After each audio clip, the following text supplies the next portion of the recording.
حسبنا الله ونعم الوكيل، نعم المولى ونعم النصير. أعوذ بالله من الشيطان الرجيم. بسم الله الرحمن الرحيم. الحمد لله رب العالمين. الحمد لله الذي أحصى كل شيء عددا وجعل لكل شيء أمدا وقدر كل شيء تقديرا. ثم الصلاة والسلام على النبي الأمي العربي القرشي الهاشمي المكي المدني الأبتحي التهامي العبد المؤيد والرسول المسدد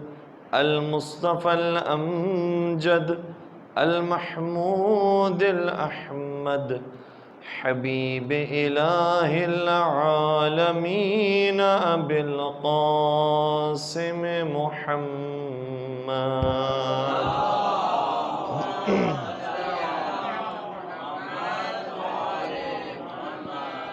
وعلى أهل بيته الطيبين الطاهرين المعصومين المظلومين الذين أذهب الله عنهم الرجس وطهرهم تطهيرا.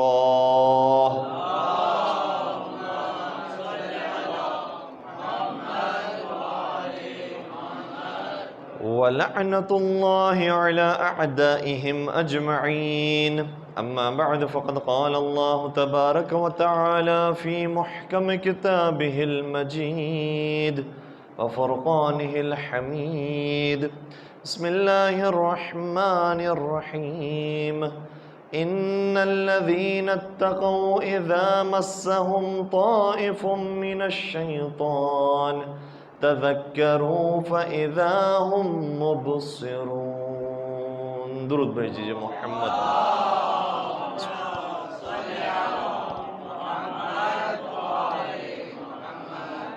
عزیزان گرامی قدر، آج 15 رمضان مبارک کی تاریخ ہم سے جدا ہو گئی اور آج آپ کی خدمت میں ہماری آخری نشست ہے. انشاءاللہ آپ خوش اور خوشحالی فرمائیے گا کہ اب اس کے بعد ہماری جو عرائض ہیں وہ آپ نہیں سنیں گے، اور انشاءاللہ جو ہم سے آئیں گے بہتر افراد وہ آپ کی خدمت میں بہتر فرمائشات کو بیان کریں گے اور انشاءاللہ آپ اس سے مستفید ہوں گے. اور میں سوچ رہا تھا کہ 15 رمضان تک ہم پہنچ چکے ہیں اور کتنی تیز رفتاری سے ہم 15 رمضان میں داخل ہو گئے کہ جو 15 رمضان کا کورس گویا ہم سے گزر گیا ہے اس میں کیا ہم واقعاً تبدیل ہوئے یا نہیں ہوئے، اور اگر نہیں ہوئے ہیں تو زیادہ ہمیں بہت اچھی امید نہیں ہے کہ مزید 15 دن گزرنے کے بعد ہم تبدیل ہو سکیں گے.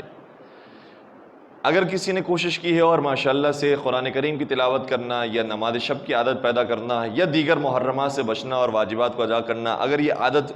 بنانا شروع کر دی ہے تو انشاءاللہ واقعی ماہ رمضان ہمارے لیے پربرکت ثابت ہوا اور ہم تبدیل ہو گئے.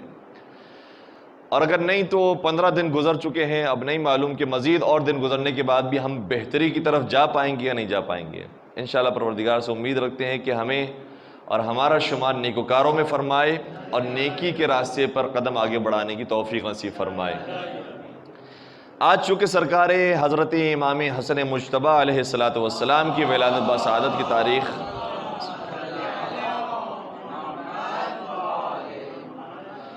گزری ہے، لہٰذا ایک واقعے کا بس میں اشارہ کر کے پھر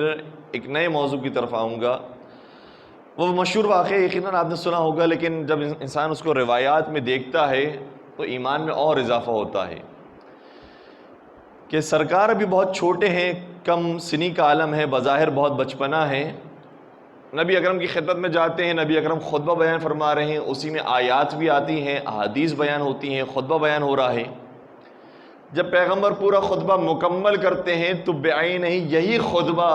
وہ اپنی مادر گرامی کو آ کر سناتے ہیں. اور گویا یہ بھی ہمارے لیے ایک درس ہے کہ اپنے بچوں کو نیک اور تبلیغی محافل میں بھیجا جائے اور نہ صرف یہ کہ بھیج کر اپنی ذمہ داری مکمل سمجھ لی جائے، بلکہ انہیں واپس بلانے کے بعد پوچھا جائے کہ آپ نے کیا سنا ہے اور کیا سمجھا ہے۔ تو امام حسن کا روٹین یہ تھا کہ جایا کرتے تھے مسجد میں، سنا کرتے تھے اور آ کر اپنی مادر گرامی کو سنایا کرتے تھے، اس روٹین کے مطابق عمل کرتے تھے۔ اچھا، ایک دن آپ کو معلوم ہے کہ ایسا ہوا کہ مولانا متقیان موجود تھے اور اس وقت جب امام حسن نے گفتگو کرنا شروع کی تو زبان لڑکھڑانے لگی۔ اچھا، ہمیں اس واقعے کو جب ہم نے باقاعدہ روایت میں پڑھا تو محسوس یہ ہوا کہ جیسے امام حسن پہلے ہی جان چکے تھے کہ گھر میں مولا علی موجود ہے، اور ظاہر سی بات ہے کہ کہیں پر بھی انسان چھپا ہوا ہو، اس کی آہٹ سے محسوس ہو جاتا ہے، اس کی موجودگی کا احساس ہو جاتا ہے اور پتہ چل جاتا ہے کہ کوئی شخصیت موجود ہے۔ لیکن اس موجودگی کا انہوں نے جو اظہار فرمایا ہے، اس میں جس ادب کا خیال رکھا ہے، اس سے بڑھ کر ادب نہیں ملتا۔ فرمانے لگے کہ مادر گرامی، آج جب میں آپ کو بیان کر رہا ہوں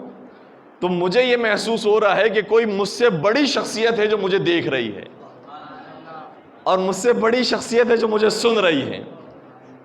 لیکن پورے ادب کا خیال رکھا ہے۔ آپ مجھے اس سے بڑھ کر کوئی اور جو دوسرا جملہ بتا دیجئے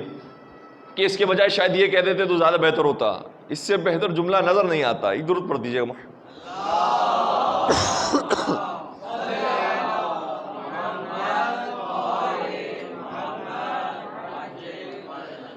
اگر یہ فرما دیں کہ بابا جان موجود ہے مجھے پتا ہے، تو بھی ادب کے خلاف ہے۔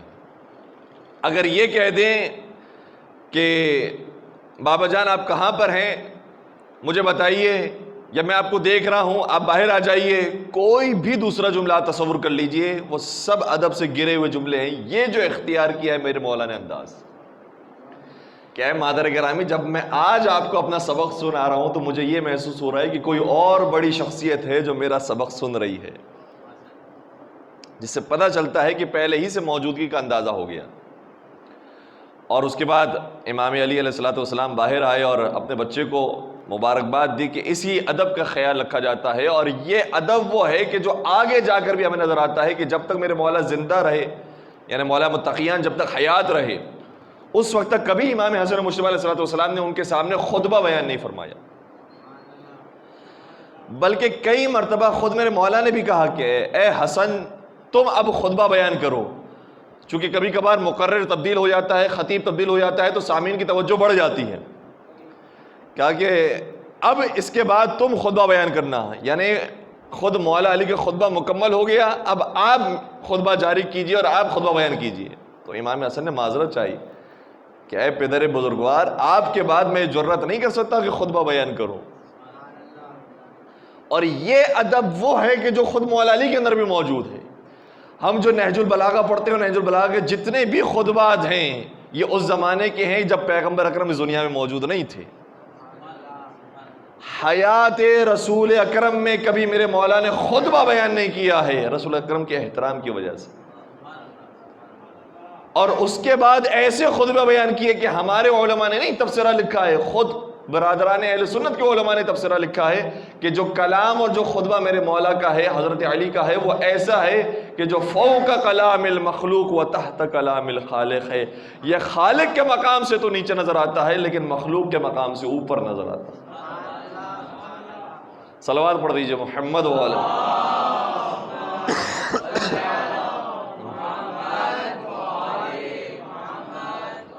اس واقعے کو ہم بہت مرتبہ سنا کرتے تھے، لیکن اس مرتبہ جب کئی روایات کو دیکھنے کا اتفاق ہوا اور مختلف انداز سے روایات موجود ہیں، جس سے یہ اندازہ ہوا کہ شاید امام حسن پہلے ہی سے جانتے تھے کہ گھر میں موجود ہیں ہمارے بابا، لیکن نہیں فرمایا کہ بابا جان آپ باہر آ جائیے، مجھے معلوم ہے کہ آپ موجود ہیں، میں بیان نہیں کر سکتا جب تک آپ سامنے موجود ہیں۔ اس طرح کی کوئی بات نہیں، خود خطبہ بیان کرنا شروع کیا اور خطبہ بیان کرتے کرتے کہنے لگے کہ مجھے احساس ہوتا ہے کہ کوئی مجھ سے بڑا مجھے دیکھ رہا ہے، اس لیے میری زبان لرز رہی ہے۔ آج چونکہ 15ویں رمضان المبارک ہے تو ہم آپ کی خدمت میں قرآن کریم لے کر آئے ہیں، اس لیے نہیں کہ آپ پہلی مرتبہ اس کی زیارت کر لیں، زیارت تو آپ پورے مہینے کرتے رہے ہیں اور پڑھتے رہے ہیں۔ آج 15ویں پارے ہی سے ایک آیت، بلکہ 2 آیت آپ کی خدمت بیان کریں گے کہ جو والدین کے احترام کے بارے میں آئی ہے، اور پروردگار عالم کس انداز سے والدین کے شان کو اور ان کے مقام مرتبے کو بیان کر رہا ہے۔ ارشاد ہوتا ہے بسم اللہ الرحمن الرحیم، سورہ بنی اسرائیل کی سورہ نمبر 17 ہے، آیت نمبر 22 اور 23 اور پارہ نمبر 15۔ ارشاد ہوتا ہے وَقَضَىٰ رَبُّكَ أَلَّا تَعْبُدُوا إِلَّا إِيَّاهُ، اور پروردگار نے یہ فیصلہ کر دیا ہے کہ اس کے علاوہ اور کسی کی بندگی نہیں ہو۔ اور بندگی پروردگار کے اعلان کے بعد جو سب سے پہلا حکم پروردگار آ رہا ہے وہ کیا ہے؟ وَبِالْوَالِدَيْنِ إِحْسَانًا، اور والدین کے ساتھ نیکی کا سلوک کرو۔ ہم ظاہراً وہ بات عرض کر چکے ہیں کہ احسان کا عربی زبان میں جو مطلب ہے وہ اور ہے، اور اردو زبان میں جو مطلب ہے وہ اور ہے۔ ہمارے یہاں اردو زبان میں احسان کا مطلب ہوتا ہے کہ کوئی ایکسٹرا کام ہم نے کر لیا ہے، ہماری ذمہ داری نہیں تھی، لیکن عربی میں جب احسان کا لفظ استعمال ہو تو اس کا مطلب ہے کہ ہماری ذمہ داری تھی، ہم نے صرف اس کو ادا کیا ہے۔ نیکی کرنا والدین کے ساتھ۔ اس کے بعد قرآن کیا کہتا ہے والدین کے بارے میں؟ اما یبلغن عندک الکبر احدہما او کلاہما، چاہے ان میں سے دونوں بزرگ ہو جائیں اور ضعیف ہو جائیں، یا کوئی ایک بزرگ ہو جائے اور ضعیف ہو جائے۔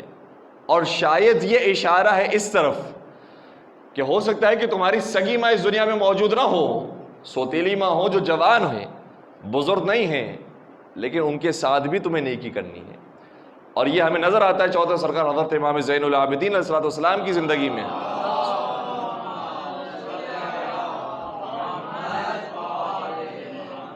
کہ جب میرے مولا کھانا تناول فرما رہے ہوتے تھے اور ان کی والدہ ان کے ساتھ ہوتی تھی، تو روایات میں بیان کیا گیا ہے کہ وہ ان کی سگی والدہ نہیں تھی، یا سوتیلی ماں تھی یا دائیاں تھی۔ ان کے ساتھ ایک دسترخوان پر بیٹھ کے جب کھانا تناول کر رہے ہوتے تھے تو اس زمانے میں، پرانے زمانے میں تھال ہوتے تھے، بڑے بڑے برتن ہوتے تھے، تو ایک ہی برتن موجود تھا دونوں حضرات کے لیے، لہٰذا اس برتن کو جب کھانا اس کے اندر ڈالا گیا تو امام سجاد ہاتھ نہیں ڈالتے، تو مولانا سید سجاد اپنی اس سوتیلی ماں یا دائیاں کے ساتھ بیٹھ کر کھانا تناول نہیں فرمایا کرتے تھے۔ تو کسی نے اعتراض کیا اور کہا کہ اے فرزند رسول، آپ اپنے والدہ پر سب سے زیادہ رحم کرنے والے ہیں، آپ اپنی والدہ کے ساتھ سب سے زیادہ حسن سلوک کرنے والے ہیں، پھر کیوں ان کے ساتھ بیٹھ کر کھانا تناول نہیں فرماتے؟ تو مولانا نے شاہ فرمایا کہ مجھے یہ خوف ہے کہ جس کھانے کی طرف میری ماں کا ہاتھ آگے بڑھے، کہیں ایسا نہ ہو کہ اس کی طرف میری نگاہ ہو، بلکہ اس کے برعکس جملہ جو حقیقت میں لفظی ترجمہ اس کا بنے گا وہ اس طرح سے ہے کہ کہیں ایسا نہ ہو کہ میں اپنے ہاتھ کو اس کھانے کی طرف آگے بڑھا دوں کہ جس کی طرف میری ماں کی نگاہ موجود ہو۔ اور اس کے بعد جو جملہ ہے وہ اس سے زیادہ سخت ہے۔ بیان فرمایا کہ اگر میں نے یہ کام کیا کہ میں نے ہاتھ بڑھا دیا جبکہ اس کھانے کی طرف میری ماں کی نگاہ ہوئی،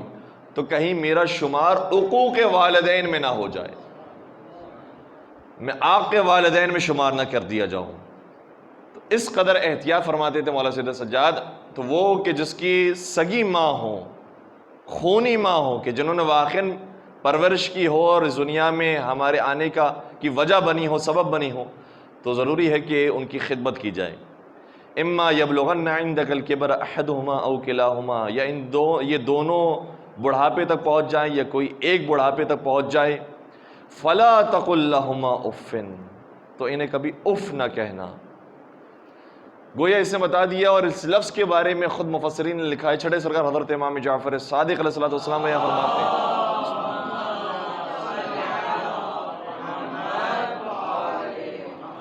فرماتے ہیں، یہ انسانی فطرت میں سب سے چھوٹا لفظ ہے تکلیف کے لیے۔ جب چھوٹی سی بھی تکلیف آتی ہے اور اس کا اظہار کرنا چاہتا ہے تو یہ چھوٹا ترین لفظ ہے، سب سے چھوٹا لفظ یہی ہے، اف۔ ورنہ تو انسان سوچنے کو تو بہت کچھ سوچ سکتا ہے، لیکن ادائیگی میں اس سے چھوٹا لفظ اور کوئی نہیں کہ جو سب سے چھوٹا لفظ ہے وہ بھی والدین کے سامنے ادا نہ کرو، اس کی بھی ممانعت کی گئی ہے۔ چہ جائے کہ ہم بحث کریں اور ہم بتائیں کہ نہیں یہ ایسا نہیں ویسے ہونا چاہیے اور ہم بعد میں کر لیں گے، اس کی تو بات نہیں ہو رہی۔ وَلَا تَنْهَرْهُمَا، اور انہیں جھڑکو نہیں۔ اللہ اکبر، خدا نخواستہ انسان سے غلطی ہو جائے تو واقعاً جائے اپنی مادر کے پاس، اپنے پدر کے پاس، اور اگر موجود نہ ہو تو ان کی قبر پر جائے اور معافی مانگے کہ اگر ان کے سامنے ہم نے تلخ کلامی سے بات کی ہو یا ہاتھ اٹھا لیا ہو، خدا نخواستہ۔ وَقُلْ لَهُمَا قَوْلًا كَرِيمًا، اور ان دونوں سے بہت کریم اور شریف انداز میں بات کرو۔ چوتھے سرکار حضرت امام زین العابدین علیہ الصلوۃ والسلام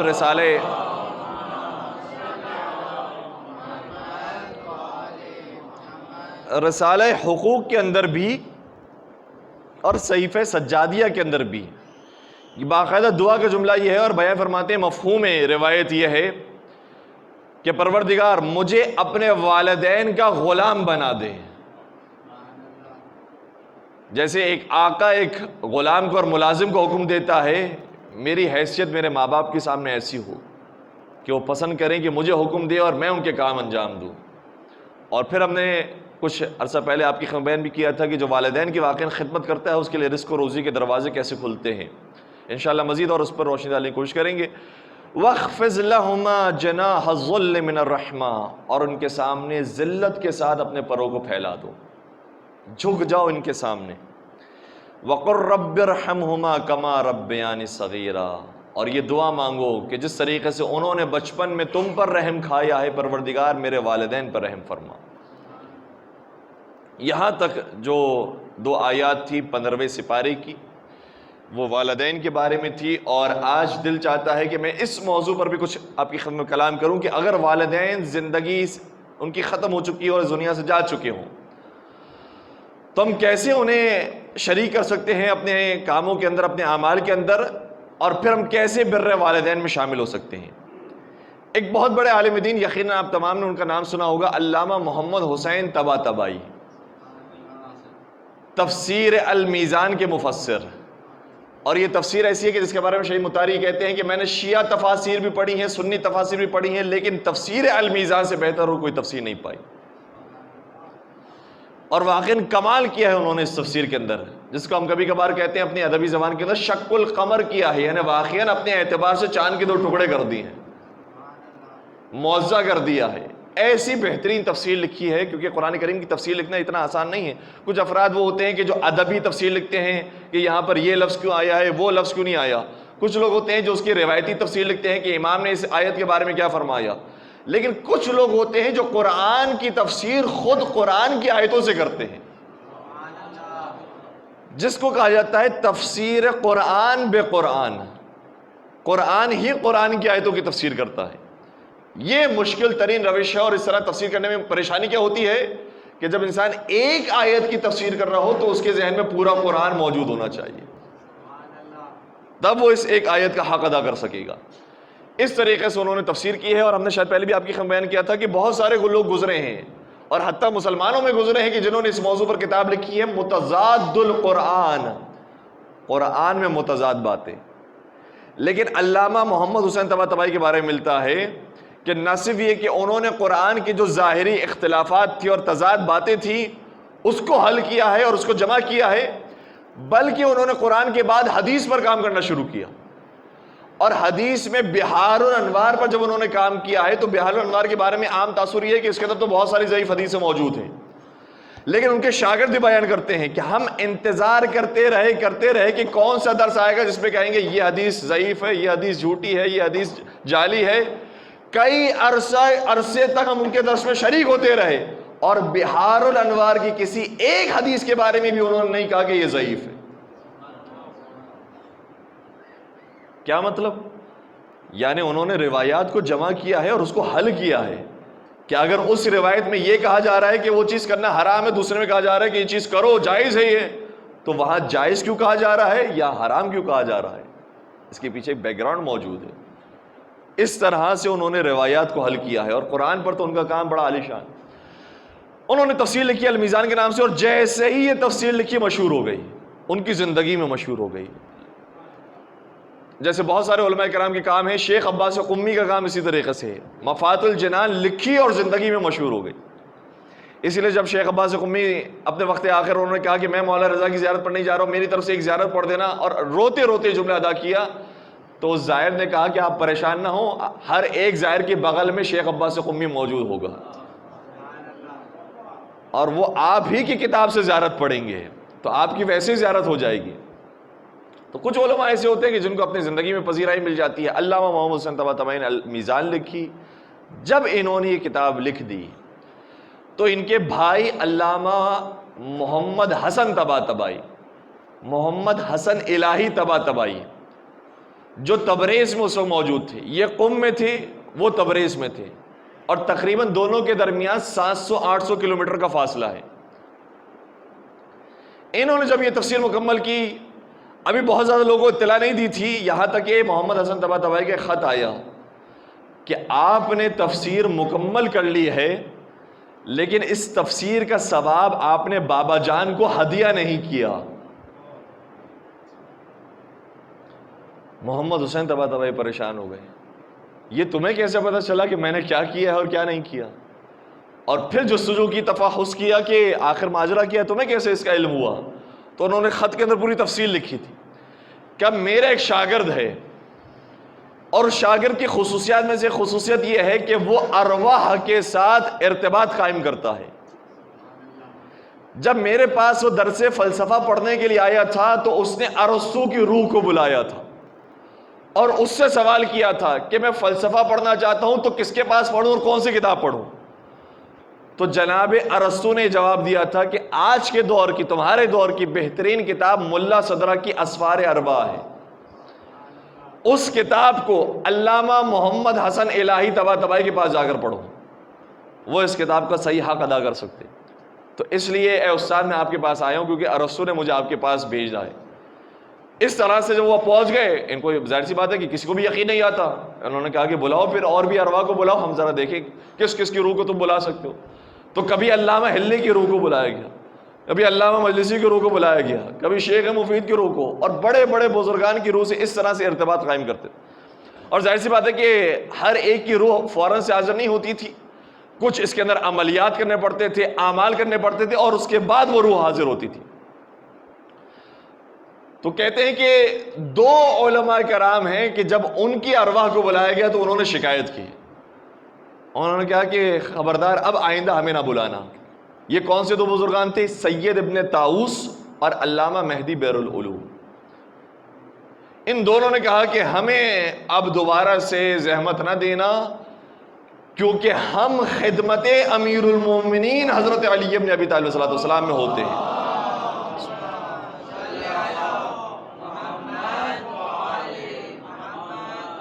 اور ہم نہیں چاہتے کہ مولا کی خدمت کو چھوڑ کر تمہارے پاس آئیں اور تمہارے سوالات کے جوابات دیں، اس لیے دوسرے علماء کی ارواح کو بلاؤ، ہمیں نہ بلاؤ۔ تو بڑے بڑے بزرگان کی ارواح کو بلایا، حتیٰ افلاطون کی روح کو بلایا۔ تو افلاطون کا جواب یہ تھا جو روایت کے اندر لکھا ہے، واقعے کے اندر موجود ہے۔ افلاطون نے مخاطب اور کہا کہ تم بہت خوش قسمت ہو، اس اعتبار سے خوش قسمت ہو کہ کیونکہ تمہارے سامنے توحید واضح ہو چکی ہے، اسلام آ چکا ہے۔ افلاطون اسلام سے پہلے کی یہ شخصیات ہے، ارسطو اسلام سے آنے کی سے پہلے کی شخصیات اور کئی ہزار سال پہلے کی شخصیات۔ کہ یہ تمہاری خوش قسمتی ہے کہ اسلام آ چکا ہے، تم توحید کو جان چکے ہو، اس لیے تم زندگی بھی گزار رہے ہو تو خدا کی محبت اور عبادت کے ساتھ، اور مرو گے بھی تو پروردگار کے راستے پر، اس لیے تم بڑے خوش قسمت ہو۔ ورنہ ہم نے بڑی تگودو کی ہے، دنیا کی حقیقت جاننے کی کوشش کی ہے، اور ہم تک دنیا کی حقیقت واضح نہیں ہو سکی، اس لیے تم اپنے آپ کو خوش نصیب سمجھو کہ تمہیں راستہ پتہ چل گیا کہ صحیح راستہ کیا ہے۔ کتنی آسانی سے پتہ چلا، جبکہ افلاطون کوئی معمولی شخصیت کا نام تو نہیں ہے، ارسطو کے استاد کا نام افلاطون۔ تو خیر، جب انہوں نے ارواح کو بلایا تو انہی ارواح میں سے ایک مرتبہ اپنے پدر کی اور اپنے والد کی روح کو بلایا۔ تو جب والد صاحب آئے تو انہوں نے جہاں بہت ساری گفتگو تھی اس میں سے ایک بات یہ کی کہ اپنے بھائی محمد حسین سے کہہ دینا کہ انہوں نے جو تفسیر المیزان لکھی ہے اس کے ثواب میں ہمیں شریک نہیں کیا، ان سے کہو کہ اس کا ثواب ہمیں بھی ایصال کرے، انہوں نے اتنا عظیم کام کیا ہے۔ تو اس کے بعد اے بھیا، میں آپ کو ایک خط لکھ رہا ہوں کہ میرے بابا نے آپ کے بارے میں شکایت کی ہے کہ آپ نے تفسیر لکھی ہے اور اس کا ثواب ایصال نہیں کیا، آپ ایصال فرمائیے۔ تو سنیے گا جواب میں کیا لکھا۔ جواب میں نہیں لکھا کہ ہاں بہت شکریہ آپ کا، بڑی مہربانی کہ میری یہ تفسیر قبول ہو گئی اور کیا کہنے آپ کے، بس میں ابھی کرتا ہوں یہ کام۔ کہنے لگے کہ میں نے جب یہ تفسیر لکھی تھی تو میں اس تفسیر کو ناچیز اور حقیر سمجھ رہا تھا، اور مجھے پتہ ہی نہیں تھا کہ پروردگار کی بارگاہ میں اتنی مقبول ہوگی، اس کا اتنا اجر و ثواب ہوگا کہ میں کسی کو ہدیہ کر سکوں۔ اب جب تم نے کہہ دیا ہے تو میں اپنے والد کی نصیحت پر عمل کروں گا اور اس کا سارا ثواب میں اپنے والد کو ہدیہ کرتا ہوں۔ اور جب یہ خط لکھا اور خط لکھنے کے بعد یہ پہنچا ہے محمد حسن طباطبائی کے پاس، تو نہ صرف یہ کہ انہوں نے اس خط کا جواب دیا بلکہ یہ لکھا اس کے اندر کہ والد آئے تھے اور انہوں نے تمہارا شکریہ ادا کیا کہ جو تم نے تفسیر لکھی تھی اس کا ثواب ہم تک پہنچ گیا ہے۔ تو یہ جو ایصال ثواب ہے یہ بہت بہترین کام ہے، اور ہر نیکی کے کام میں ہم اپنے والدین کو شریک کر سکتے ہیں، تمام مروبین کو شریک کر سکتے ہیں۔ اور اس سلسلے میں آیہ کریمہ موجود ہے، ایک درود پڑھ دیجئے گا محمد و آل محمد۔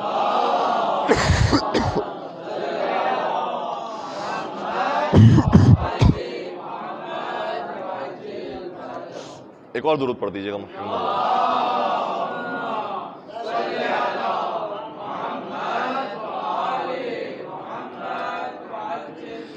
قرآن کریم کی آیت ہے سورہ یاسین کے اندر، اِنَّا نَحْنُ نُحْيِي الْمَوْتَى وَنَكْتُبُ مَا قَدَّمُوا وَآثَارَهُمْ، ہم ہیں جو مردوں کو زندہ کرتے ہیں اور ہم ہیں جو تمہارے نامہ اعمال کو لکھ رہے ہیں جو تم نے انجام دے دی۔ اور پھر اس کا آگے کا جملہ یہ ہے، اور ہم اس نامہ اعمال کو بھی لکھ رہے ہیں کہ جس کو تم نے انجام نہیں دیا ہے لیکن اس کے اثرات تم چھوڑ کر گئے تھے، وہ اثرات تمہارے نامہ اعمال میں آ رہے ہیں، اس کو بھی ہم لکھ رہے ہیں۔ تو یہ جو ایصال ثواب ہے، یہ جو پہنچایا جاتا ہے، یہ یقیناً بزرگان کی ایک تو رسم ہے، ایک طریقہ ہے جو سنت ہے جو ہم تک پہنچی ہے۔ اور دوسری بات یہ ہے کہ یہ ثواب ہم عام طور پر ان کو پہنچاتے ہیں کہ جن کا کوئی نہ کوئی حق ہماری گردن پر بندھ رہا ہوتا ہے، تو وہ کام جو وہ کر کے چلے گئے ہیں اس کے آثار باقی ہیں، وہ آثار ان کے نام اعمال تک پہنچ رہے ہوتے ہیں۔ پھر جو ہم دعا مانگتے ہیں، عام طور پر الحمد کے بعد 3 مرتبہ سورہ اخلاص کی تلاوت کرتے ہیں اور اس کے ثواب اپنے مرحومین کو ایصال کرتے ہیں، اس کے بعد ایک دعا مانگتے ہیں، وہ دعا بھی روایت کے اندر موجود ہے۔ اس دعا کا جملہ کیا ہے؟ اللہم اغفر للمؤمنین والمؤمنات والمسلمین والمسلمات الاحیاء منہم والاموات، یعنی یہ صرف مردوں کے لیے نہیں پڑھی جا رہی سورہ فاتحہ، جو زندہ ہیں ان پر بھی تو رحم فرما اور ان پر بھی ایصال فرما۔ اور بہت سارے افراد ایسے گزرے جنہوں نے باقاعدہ اپنے نام لکھوائے ہیں فاتحہ کی فہرست کے اندر کہ ہمارا نام بھی لکھ دیجئے، تو زندہ ہیں، زندہ کے اوپر بھی فاتحہ کے ثواب پہنچ سکتا ہے اور مردہ کے اوپر بھی پہنچ سکتا ہے۔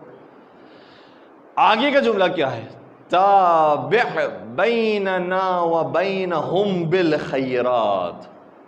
اور ہمارے اور ان کے درمیان خیرات کے ذریعے رد و بدل فرما، خیرات کا سلسلہ ہمارے اور ان کے درمیان جاری فرما۔ تابع بیننا وبینہم بالخیرات انک مجیب الدعوات، تو ہے جو دعاؤں کا سننے والا ہے۔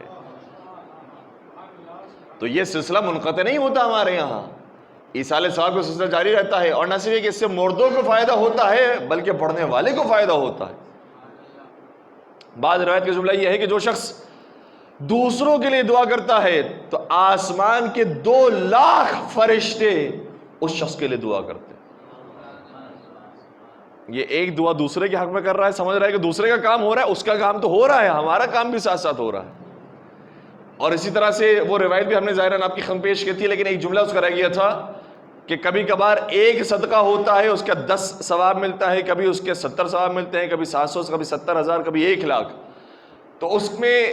جو 70,000 والی منزل ہے کہ ہم نے ایک صدقہ دیا ہے لیکن 70,000 صدقوں کا ثواب ملے گا، وہ کب ملے گا؟ جب زندہ اپنے مرحوم کے لیے کچھ ایصال کرتا ہے،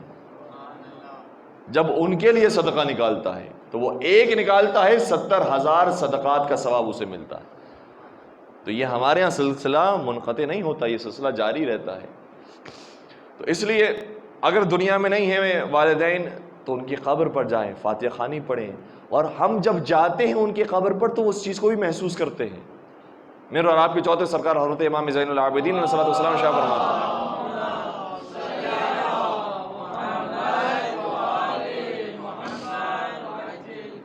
ایک مقام پر صحابہ جمع تھے، اصحاب امام جمع تھے، امام نے وہاں پر فرمایا کہ وہاں پر کسی نے کہا کہ مولا آپ کی کچھ احادیث ایسی ہے کہ جس کا لوگ مذاق اڑاتے ہیں۔ امام نے فرمایا کہ وہاں پر بیان نہ کروں۔ پھر کسی نے کہا، اور ظاہر اس کا نام زمرہ بن زرار ہے، ضاد سے زمرہ بن زرار، وہ کھڑا ہوا اور تھا منافق لیکن مومن بن کر کہنے لگا کہ نہیں ہے فرزند رسول، آپ بیان کیجئے، ہم ہیں جو نقل کریں گے، اور کون مذاق اڑاتا ہے؟ کوئی مذاق نہیں اڑاتا، آپ بیان کریں۔ امام نے فرمایا اگر تم قسم کھاتے ہو کہ تم خود مذاق نہ اڑاؤ گے ہماری باتوں کا، تو پھر میں تمہیں ایک حدیث رسول پیش کرتا ہوں۔ کہا کہ ہاں فرزند رسول آپ بیان کیجئے، میں تو کبھی بھی مذاق اڑانے والوں میں سے نہیں ہوا، میں کبھی مذاق نہیں اڑاتا، آپ بیان کیجئے۔ اس وقت میرے مولانا نے یہ حدیث بیان کی کہ ہمارے نانا نے پیغمبر اکرم میں بیان فرمایا کہ جب کوئی شخص اپنے مردہ مرحومین کے قبر پر جاتا ہے تو وہ ان کے جانے کو محسوس کرتے ہیں، جب وہ بیٹھتا ہے تو ان کے بیٹھنے کو محسوس کرتے ہیں اور ان کے ساتھ انسیت قائم کر لیتے ہیں، اور جب وہ جانے لگتا ہے تو وہ پریشان ہو جاتے ہیں کہ اب ہمارا عزیز جا رہا ہے۔ جب یہ حدیث مکمل ہو گئی تو وہ مذاقاً کہنے لگا تو کیا یہ مردہ قبر سے اٹھ کر ہماری گردن بھی اڑا سکتا ہے؟ امام نے فرمایا اگر تو نے یہ مذاق کی قصد سے کہا ہے تو اسی وقت تیرے اوپر عذاب خدا نازل ہو، اور اسی وقت وہ عذاب میں مبتلا ہوا۔ اور کچھ عرصے کے بعد جب وہ مرا تو جنہوں نے اس کو دفنایا انہوں نے کہا کہ جب ہم نے اس کو قبر میں دفنایا تو اس کی قبر سے آواز آئی فرزند رسول سید الساجدین نے صحیح کہا تھا کہ مرنے کے بعد ہم زندوں کے حالات کو دیکھ رہے ہوتے۔ تو جو مرحومین ہو گئے ہیں ان کا رابطہ ہم سے منقطع نہیں ہوا ہے۔ کچھ علماء تو ایسے ہیں کہ جو رابطہ بھی برقرار کرتے ہیں، جس طریقے سے ہم نے مثال عرض کی ہے، اور ویسے بھی ارواح زندہ رہتی ہیں، یا یہ مشکلات کے اندر ہوتی ہیں اور عذاب جھیل رہی ہوتی ہیں، یا یہ خوشی کی حالت میں ہوتی ہیں اور جنت کی نعمتوں سے لطف اندوز ہو رہی ہوتی ہیں۔ تو دونوں سچویشن ان کے درمیان ہوتی ہے، اور ہم جب ان کے یہاں پہنچتے ہیں تو ان کے عذاب میں کمی آ جاتی ہے اور ان کا ثواب بڑھنا شروع ہو جاتا ہے، حالات ان کے بہتر ہو جاتے ہیں۔ تو جا کر ہم جو سورہ یاسین پڑھتے ہیں، سورہ رحمان پڑھتے ہیں، سورہ ملک کی تلاوت کرتے ہیں، آیت الکرسی کی تلاوت کرتے ہیں، حتیٰ جا کر وہاں پر چھڑکاؤ کرتے ہیں پانی کا، ہمارے اس آنے کو وہ محسوس کرتے ہیں۔ اور ایسی ایسی روایات موجود ہے کہ جیسی نیت کے ساتھ ہم جو چیز بھجواتے ہیں ویسی ہی وہ وہاں پر پہنچتی ہے۔ سید علی قاضی طباطبائی کا نام کس سے نہیں سنا ہے؟ بہت بڑے عارف، آیت اللہ بہجت کے استاد، علامہ محمد حسین طباطبائی کے استاد، امام خمینی کے استاد سید علی قاضی طباطبائی کہ جن کا مزار وادی السلام میں موجود ہے، حرم امیر المومنین کے سامنے وادی السلام میں ان کی قبر موجود ہے۔ سید علی قاضی طباطبائی کے بارے میں ظاہراً یہ روایت ہے، کہتے کہ ایک رات انہیں خواب میں ان کی ماں آئی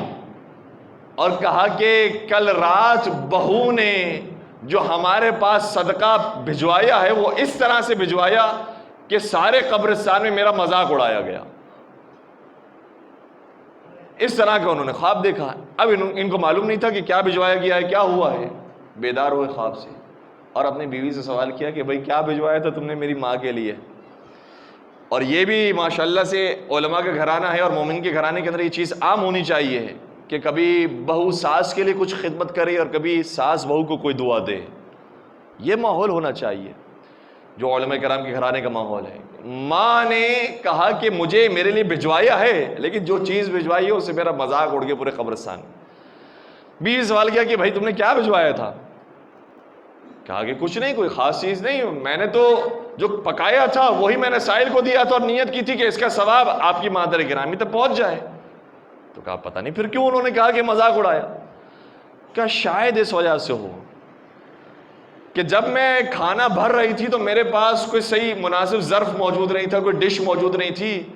خالی برتن موجود نہیں تھا، تو میں حمام گئی اور وہاں سے ایک ٹب لے کر آئی جو صاف ستھرا تھا اور اس کے اندر کھانا بھر کے میں نے سائل کو دے دیا۔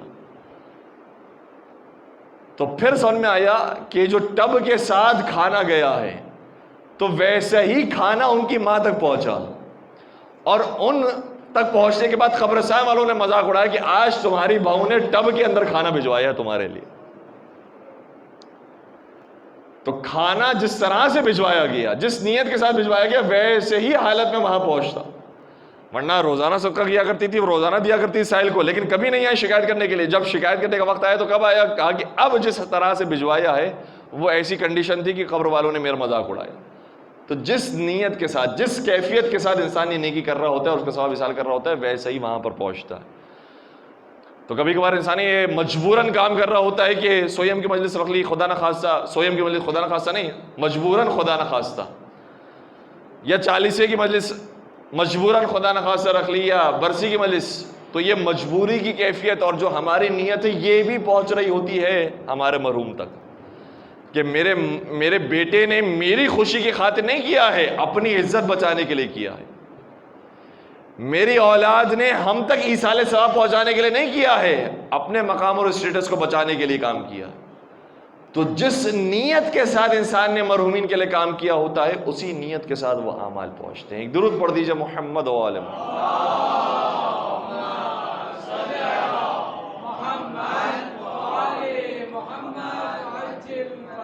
بس عزیزوں، والدین کی انسان جتنی خدمت کر سکتا ہے کم ہے، اور یہ خبردار انسان کبھی یہ خیال اور تصور ذہن میں نہ لے کر آ جائے چونکہ ہم بڑے عالم ہو گئے ہیں، مجتہد ہو گئے ہیں، عابد ہو گئے ہیں، دیندار ہو گئے ہیں، ہم کچھ زیادہ مومن ہیں، ہمارے والدین اتنے مومن نہیں تھے، ان کو دین کا شریعت کا کچھ پتہ نہیں تھا، لہٰذا ہم بہت ساری چیزوں میں ان سے زیادہ بہتر جانتے ہیں۔ بڑی خطرناک بیماری ہے یہ، اور میں نے آپ کی خدمت میں چند حوالے پیش کر دیے، مولا سید سجاد کی سیرت پیش کر دی، ان کا مقام ان کی ماں سے زیادہ ہے، امام ہے، حجت خدا ہے، لیکن پھر بھی احترام کیا۔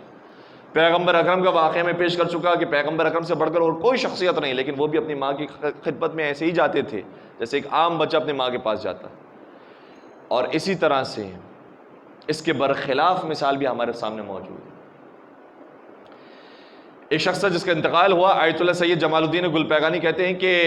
میں شیراز میں تخت جمشید، جہاں پر قبرستان، پرانا قبرستان موجود ہے، وہاں پر موجود تھا، زیارت کر رہا تھا بڑے بڑے علماء کی، بزرگان کی۔ اتنے میں ایک جنازہ آیا، جب انہوں نے مجھے دیکھا آیت اللہ سید، تو کہا کہ قبلہ آپ اس کی تلقین پڑھ دیجئے۔ تو میں ان کے حکم کے مطابق قبر میں اترا اور تلقین پڑھنا شروع کی۔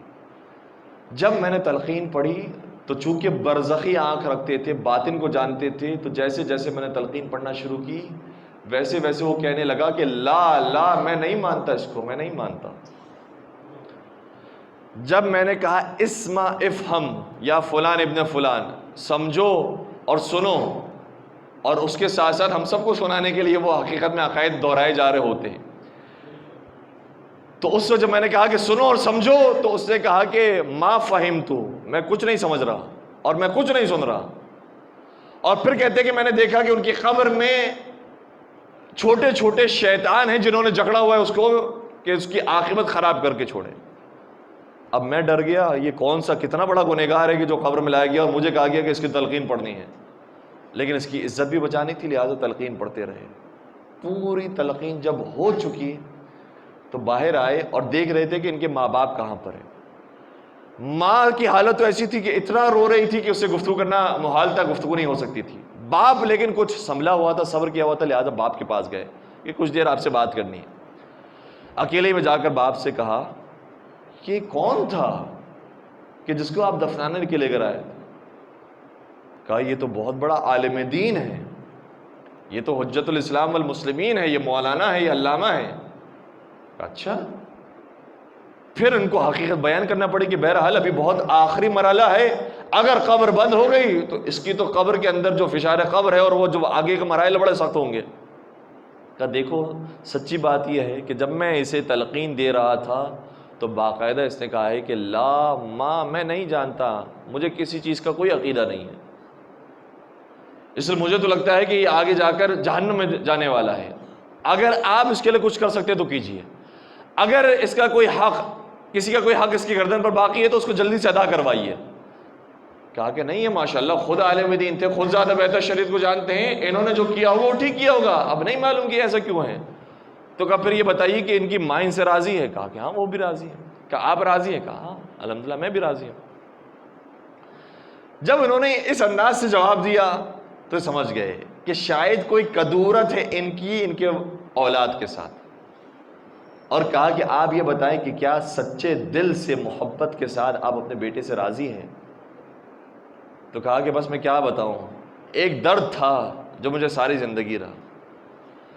کہ یہ جو میرا بیٹا عالم دین بنا ہے نا، جب سے یہ عالم دین بنا اور ہمارے شہر میں واپس آیا تو لوگوں نے اس کی دعوت ہی کی، اور مجھے بھی ساتھ ساتھ بلایا کرتے تھے، مجھے بھی مہمانی پہ لے جایا کرتے تھے۔ جب ہم دعوت میں جاتے تھے تو لوگ اس سے بھی سوالات کرتے تھے اور مجھ سے بھی سوالات کرتے تھے، لیکن جب مجھ سے سوال کیا جاتا تھا تو میرا بیٹا مجھے ڈانٹ کر یہ کہتا تھا آپ خاموش ہو جائیے، آپ کو کیا پتا، میں سیکھ کر آیا ہوں، میں بتاؤں گا، میں جواب دوں گا، میں عالم ہوں، آپ عالم تھوڑی ہیں۔ اور اس طرح سے جب وہ مجھے پورے محفل کے اندر ذلیل کرتا تھا تو میرا دل ٹوٹتا تھا کہ کیسا میرا بیٹا ہے، یہ کیا سیکھ کر آیا ہے۔ صحیح ہے، بہت بڑا عالم ہوگا، بہت ساری چیز جانتا ہوگا، میں نہیں جانتا، لیکن یہ طریقہ ہوتا ہے، یہ ادب آداب ہوتے ہیں والدین کے سامنے۔ لیکن میں کچھ کہہ نہیں پاتا تھا، میں یہ تو نہیں کہہ سکتا کہ میں تجھ سے بڑا عالم ہوں، میں تیرا باپ ہوں اس لیے میں زیادہ حق رکھتا ہوں، میں خاموش ہو جاتا تھا۔ اور ایک نہیں کئی محفلوں میں اس نے یہی کیا ہے کہ مجھے ذلیل کیا ہے اہل محفل کے سامنے۔ تو اس اعتبار سے میرے دل میں کدورت تھی کہ یہ میرا ویسا فرما بردار بیٹا نہیں ہے۔ انہوں نے کہا دیکھو آخری موقع ہے، اگر تم نے ابھی معاف نہیں کیا تو اس کی عاقبت بہت خراب ہے۔ یہ باپ کا دل ہے، بہرحال بچوں کے لیے نرم ہو جاتا ہے۔ انہوں نے کہا کہ ٹھیک ہے، اگر ایسی بات ہے کہ اگر میں نے معاف نہیں کیا تو میرا بچہ بیچارہ جلتا رہے گا ساری زندگی، تو میں اس سے راضی ہو جاتا ہوں، میں واقعا میں اس سے کہتا ہوں کہ میں نے اس کو معاف کر دیا، جو کچھ اس نے میرے ساتھ کیا تھا میں بھول گیا، میں نے اس کو معاف کر دیا، اب تو یہ دنیا سے چلا گیا ہے، پروردگار اس کی عاقبت بخیر کرے۔ جیسے ہی یہ جملے باپ نے کہے یہ دوبارہ پلٹے، اور جس کو ابھی دفن کر رہے تھے روکا کہ ابھی مٹی نہ ڈالو، میں دوبارہ تلقین پڑھوں گا، دوبارہ اترے اور دوبارہ تلقین پڑھی۔ تو اب جب تلقین پڑھے تو نہ شیطان موجود تھے اور نہ وہ انکار موجود تھا، اور پوری تلقین جب مکمل ہوئی تو وہی مرحوم مسکرا کر دیکھ رہا تھا، گویا کہہ رہا ہو کہ تو نے مجھے بچا لیا، اگر تو نہ ہوتا تو میری عاقبت خراب ہو جاتی۔ اور ہم یہ کہیں گے اس واقعے کو بیان کرنے والے اور اس واقعے کو دیکھنے والے سے کہ اگر وہ نہ ہوتے تو واقعا ہم بھی ہلاک ہو جاتے۔ انسان اگر ذرا سا زیادہ علم رکھنے والا ہو جاتا ہے، ذرا سی شہرت زیادہ آ جاتی ہے، ذرا سے پیسہ زیادہ آ جاتا ہے، مقام مرتبہ زیادہ آ جاتا ہے، تو ماں باپ نے کیا دیا تھا، ہم نے خود ایجاد کیا ہے، ہماری خود کی محنت ہے، ہمارے پاس یہ علم موجود ہے، تو تھوڑی سی جو غرور تکبر آ جاتا ہے۔ پروردگار کو اتنا ناپسند ہے کہ آدمی سارے واجبات کو انجام دینے والا ہو، سارے محرمات سے پرہیز کرنے والا ہو، اتنا بڑا عالم ہو جائے، تب بھی قبر کے اندر شیطان آتے ہیں اور قبر کے اندر عذاب ہوتا ہے۔ کسی اور کی تو بات ہی نہیں ہو رہی، جو سارے واجبات اور محرمات کا خیال رکھنے والا ہے اس کی بات ہو رہی ہے، اگر اس کے ماں باپ اس سے راضی نہ ہو۔ تو جہاں ہم بہت سارے بندگیوں کے راستے کو بیان کر رہے تھے اور ہم نے کوشش کی کہ بالخصوص نگاہ حرام پر گفتگو کی جائے، غیبت کے موضوع پر گفتگو کی جائے، بدگمانی کے موضوع پر گفتگو کی جائے، وہاں اہم ترین موضوع یہ ہے کہ اپنے گھر کے اندر اپنے والدین کے ساتھ اچھا سلوک رکھنا اور بہت سارے معاملات کے اندر خاموشی اختیار کرنا کہ ان کا دل نہ ٹوٹ جائے۔ بڑھاپے میں جانے کے بعد وہ بہت ساری باتیں کہتے ہیں اپنے تجربے کے حساب سے، اپنے معلومات کے حساب سے، اپنے علم کے حساب سے، لیکن انسان خاموشی اختیار کرے یا بہت احسن طریقے سے جواب دے، یہ طریقہ ہمیں ائمہ اطہار السلام نے اور قرآن نے سکھایا ہے۔ صرف آخری مثال بیان کر رہا ہوں اور زحمت کو تمام، حضرت ابراہیم علیہ السلام کے چچا کا ذکر ہو رہا ہے جن کا نام آزر ہے۔ اس واقعے کو واقعاً آپ پڑھیں، محسوس کریں گے کہ کس ادب احترام کے ساتھ بڑوں سے بات کی جاتی ہے، اور چونکہ وہ چچا ان کے باپ کے مقام پر تھے اس لیے انہوں نے ویسے ہی حق ادا کیا جیسے ایک باپ کا حق ادا کیا جاتا ہے۔ کہتے رہے کہ بابا جان اب اس راستے کو چھوڑ دیجئے، خود بت بنانے والے تھے، ان کے چچا خود بت بناتے تھے، خود بت بنا کر بیچتے تھے، اور یہ بت شکن بتوں کے خلاف آنے والے، لیکن کس پیار و محبت کے ساتھ سمجھایا ہے، اور آخری وقت تک وہ نہیں سمجھے، نہیں مانے، مومن نہیں ہوئے، تو یہ نہیں کہا کہ خدا ان کو جہنم میں جلا دے، خدا ان کو غارق کرے، ایک لفظ بھی اس طرح کا ادا نہیں کیا کہ پروردگار اگر ان کی کوتاہیوں کو تم معاف فرما سکتا ہے تو معاف فرما۔ یہ بت پرستی میں مبتلا ہو گئے ہیں، دنیا داری میں مبتلا ہو گئے ہیں، پروردگار اگر تیری مغفرت کے اندر یہ جگہ موجود ہے کہ میرے چچا کو بھی معاف کر دے تو پروردگار میرے چچا کی مغفرت فرما۔ تو ہمیں بھی حکم یہ دیا گیا ہے کہ اگر والدین کسی دوسرے راستے پر بھی ہوں، البتہ یہاں پر تو ماشاءاللہ سے سارے مومنین ہیں، جو جدی پشتی ماشاءاللہ سے مومنین اور شیعہ حیدر کرار میں سے ہیں، ان کے بارے میں تصور نہیں ہے، لیکن اگر کسی کے ماں باپ مسلمان نہ بھی ہوں تب بھی یہ اجازت نہیں ہے کہ اولاد اپنے غیر مسلم ماں باپ کے لیے بد دعا کرے کہ خدا انہیں آتش جہنم میں جلا دے، ہم اسے مار دیں، ہم اسے قتل کر دیں۔ کتنے واقعات موجود ہیں، متوکل عباسی کا واقعہ موجود ہے کہ 10ویں سرکار حضرت امام علی نقی علیہ الصلوۃ والسلام کی خدمت میں وہ شخص آیا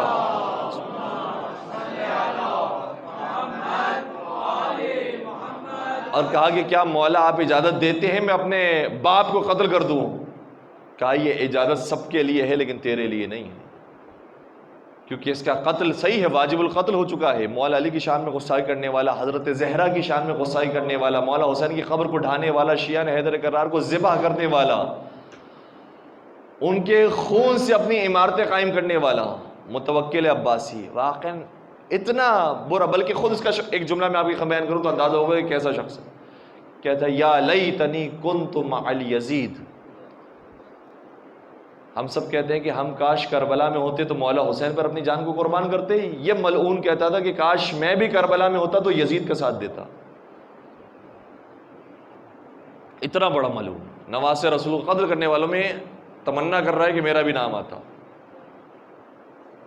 تو امام نے فرمایا اس کا قتل ضروری ہے لیکن واجب کفائی ہے، تمہارے لیے ضروری نہیں ہے، کوئی بھی دوسرا مسلمان اس کو قتل کرنا چاہے قتل کر سکتا ہے، لیکن تمہاری ذمہ داری نہیں، تمہارے لیے جائز نہیں ہے۔ روایات کے اندر ملتا ہے، بعض روایات کے اندر، کہ خود اس بیٹے نے اپنے باپ کو پھر مار ڈالا، اتنا جلال میں آ گیا، اتنا جذبات میں آ گیا، مولا کی بات بھی نہیں مانی، کہا کہ میں اس کو قتل کر دوں گا، اتنا زیادہ یہ شریعت کی نافرمانی کرنے والا، میں اس کو مار ڈال۔ جب قتل کر دیا تو کچھ مہینوں کے بعد خود اس بچے کو بھی موت آ گئی۔ علماء بیان فرماتے ہیں کہ اس بچے کو جو موت آئی ہے، چاہے وہ نافرمان باپ تھا، چاہے وہ پروردگار کا معصیت کار بندہ تھا، کافر و فاسق سب کچھ تھا، لیکن چونکہ اس کا باپ تھا، اس کا حق نہیں بنتا کہ اس کے لیے اوپر ہاتھ اٹھائے۔ اس نے جو ہاتھ بلند کیا ہے اور قتل کیا ہے، اس کی وجہ سے یہ جلد موت کا شکار ہوا اور اسے فوراً موت آ گئی۔ تو اتنا بڑا کافر ہو کہ میرے مولا متوکل عباسی کے بارے میں کہتے ہیں کہ عاشرہم اکفرہم، ان کا جب 10واں آئے گا تو وہ سب سے بڑا کافر ہوگا۔ تو سب سے بڑا کافر بھی ہو، اگر اس کو بھی اس کا بیٹا مار دے تو وہ چونکہ باپ کو مارا ہے اس لیے اس کے بھی آثار ہوتے ہیں اور اس کی بھی سزا بھگتنی پڑتی ہے، اس کے بیٹے نے سزا بھگتی ہے۔ اور اسی طرح نبی اکرم کے زمانے میں عبداللہ بن ابی نامی جو سب سے بڑا منافق ہے، اس کے بیٹے نے بھی کہا تھا یا رسول اللہ مجھے اجازت دیجیے میں اپنے باپ کو قتل کر دوں۔ پیغمبر نے فرمایا نہیں، تجھے اجازت نہیں ہے اور نہیں قتل کرنے کا حکم، اور اس نے پیغمبر اکرم کے فرمان کا لاج رکھا۔ تو بس عرض کرنے کا مقصد یہ ہے کہ ماں باپ صحیح ہے، بہت سارے معاملات میں ہم سے اختلاف رکھتے ہیں، ضروری نہیں ہے کہ ہماری ذہنیت کے مطابق ہوں اور شیر و شکر کے ساتھ یہ معاملات حل ہو جائیں۔ بیان کرنے میں تو حل ہو جاتے ہیں لیکن پریکٹیکل لائف دیکھی جائے تو واقعاً بڑی سخت ہوتی ہے۔ لیکن اس پریکٹیکل لائف میں ہماری جو ذمہ داری بنتی ہے وہ یہ ہے کہ بڑی خاموشی کے ساتھ اور بڑے حسن سلوک کے ساتھ ان کے ساتھ رویہ اختیار کیا جائے، چاہے وہ بہت اچھے دیندار اور مومن نہ بھی ہو، تب بھی ہماری ذمہ داری بنتی ہے کہ بحیثیت اولاد اپنے ماں باپ کی خدمت کریں۔ بس پروردگار سے دعا کرتے ہیں کہ پروردگارہ سرکار امام حسن مصطفیٰ علیہ الصلوۃ والسلام کا واسطہ، مولا حسین کا واسطہ، ان کے آباء و اجداد کا واسطہ، ان کے والدین کا واسطہ، ہمیں اپنے والدین کی اچھے طریقے سے خدمت کرنے کی توفیق عطا فرما، ان کی دعائیں حاصل کرنے کی توفیق عطا فرما، اولاد اور والدین میں پیار اور محبت کو مزید قائم و دائم فرما۔ پروردگارہ جو ہمارے حقیقی اور معنوی والدین ہیں یعنی نبی اکرم اور مولا متقیان، ان کو ہم سے راضی و خوشنود فرما، چاردہ معصومین کی زیارت ہم سب کو نصیب فرما، حاضرین محفل کی جائز شرعی حاجات کو پورا فرما، منتظمین اور بانیان کی نیک توفیقات میں اضافہ فرما۔ پروردگارہ اس عزا خانے کی اور تمام عزا خانوں کی حفاظت فرما، تمام مقامات مقدسہ مساجد کی حفاظت فرما، اس کے خلاف سوء ظن رکھنے والے اور شر کا ارادہ رکھنے والوں کی طرف ان کا شر پلٹا دے۔ ظالمین اگر یہ قابل ہدایت ہے تو ان کی ہدایت فرما، قابل ہدایت نہیں تو انہیں نیست و نابود فرما۔ اپنی اولاد میں محبت محمد و آل محمد منتقل کرنے کی توفیق نصیب فرما، سیرت محمد و آل محمد پر عمل پیرا ہونے کی توفیق نصیب فرما، تمام مریضوں کو شفا کاملہ عاجلہ نصیب فرما، بے روزگار مومنین کو صاحب روزگار بنا دے، جو رزق حلال کما رہے ان کے رزق میں برکت و وسعت و کثرت نصیب فرما، پالنے والے کوئی غم نہ دینا سوائے غم امام حسین صلی اللہ علیہ وسلم کے، اور یہ جو مجالس اور یہ جو دروس جاری ہوئے ہیں پروردگارہ اس کے اندر دن دگنی رات چگنی ترقی نصیب فرما، اور پروردگارہ جو جو اس کے اندر دام درہم سخن قدم میں کسی بھی طریقے سے شرکت کر رہے ہیں پروردگارہ انہیں کوئی غم نہ دینا سوائے غم امام حسین صلی اللہ علیہ وسلم کے، اور ان کی پریشانی کو دور فرما پروردگارہ تمام مظالم سے انتقام کے لیے، اور ہمارے یہاں ہمارے دلوں کو مسرور کرنے کے لیے ہمارے مولا اور آقا کا ظہور جلد فرما، اور ان کے اعوان و انصار عاشقین و محبین میں ہم سب کا نام شامل فرما۔ ربنا تقبل منا انک انت السمیع العلیم وتب علینا انک انت التواب الرحیم برحمتک یا ارحم الراحمین۔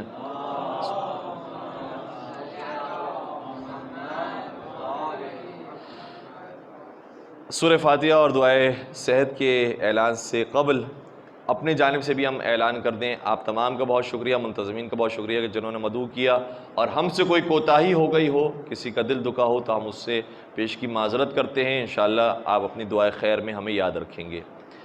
ایک دعائے سہل کی جو التماس ہے وہ جناب حجت الاسلام والمسلمین قبلہ مولانا سید رضی جعفر نقوی دامۃ ظلہ العالی جو اس وقت علیل ہے، پروردگار سے دعا کرتے ہیں بحق محمد و آل محمد انہیں شفاء کامل اور عاجلہ نصیب فرما۔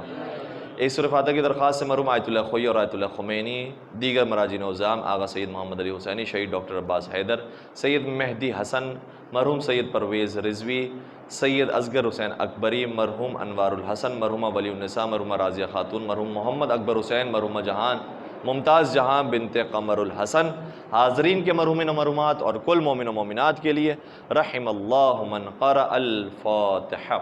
بسم اللہ الرحمن الرحیم، الحمدللہ رب العالمین، الرحمن